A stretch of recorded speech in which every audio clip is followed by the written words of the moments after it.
Mr. President, it's an honor. Thanks for coming on Newsmax. Thank you, Ed, for having me. Thank you.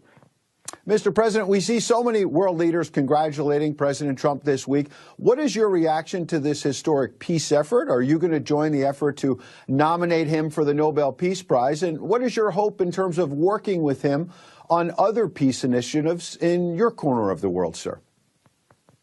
Well, we've been working with the United States for a number of years now, almost close to 2 decades, specifically for the war against terror. And United States support as well. But this time it is very unique because President Trump has proven to be a very decisive leader in deciding the necessary steps to be taken to degrade and defeat the terrorist groups. As you know, in Somalia, we have the two most notorious terror groups, Al-Qaeda and ISIS. So with the President Trump's support, these terror groups have been degraded in Somalia, and we keep continuing degrading them, hoping that we will eliminate them in a very short period of time. Now the world is much safer than before under the leadership of President Trump in terms of his position or stand against the terror groups, and in terms of his position in pursuing peaceful solution for many traditional conflicts that were existing in the world. In the Middle East today, there is more hope of peace than ever before under the leadership of President Trump and the recent peace initiative that the President has proposed to the Middle East. You mentioned his strength on the world stage. What does that mean specifically in your country of Somalia? Because I've seen some statistics suggesting when you compare it to the Biden-Harris administration, the amount of U.S.-led drone strikes and other efforts to take out those Islamic militants has really ramped up. And it really kind of speaks to the president trying to adopt the Ronald Reagan style of you get peace through strength and taking the fight directly to them.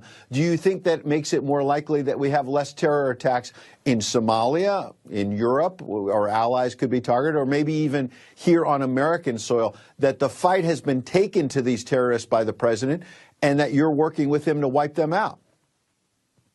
Absolutely, you're right, because for the last three years that I was in office, particularly the last 2 years, the level of threat that the terrorists have been doing in Somalia has degraded to its lowest in the last 18 years, as well as the terrorists' threat to the region. Terrorists were attacking Kenya, they were attacking Ethiopia, but for the last almost 2 years, they did not make any attack to these neighboring countries, as well as to any significant threat and attack to Somalia, and particularly in the capital city of Mogadishu.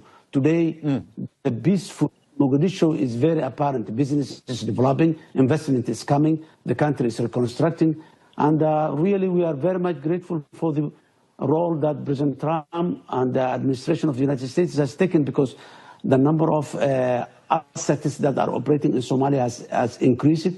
The rules of engagement towards the enemy, the terror groups inside Somalia, has been improved and make easy.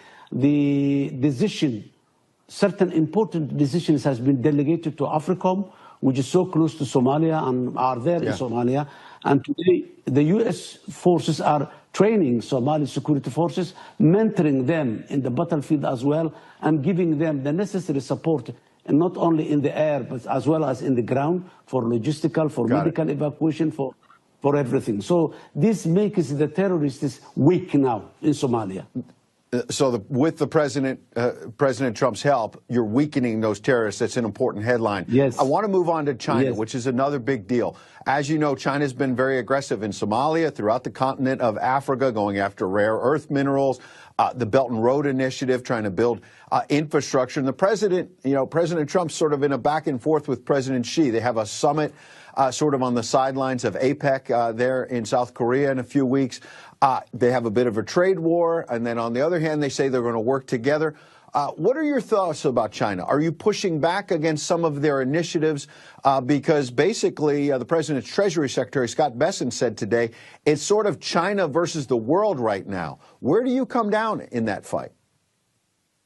Well, of course, one thing is common that Somalia has a diplomatic relationship with China for a long time. But right now, I want just to say that there is no Chinese investment in Somalia today, and there is no Chinese investment in the pipeline today.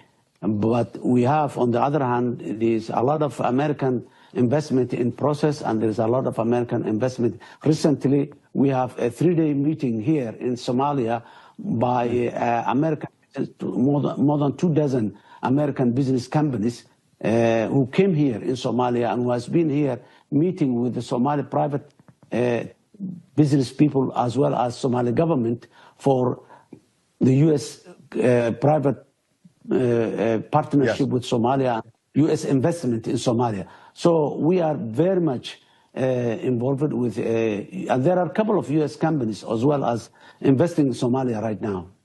Got it. 360, 75 hours.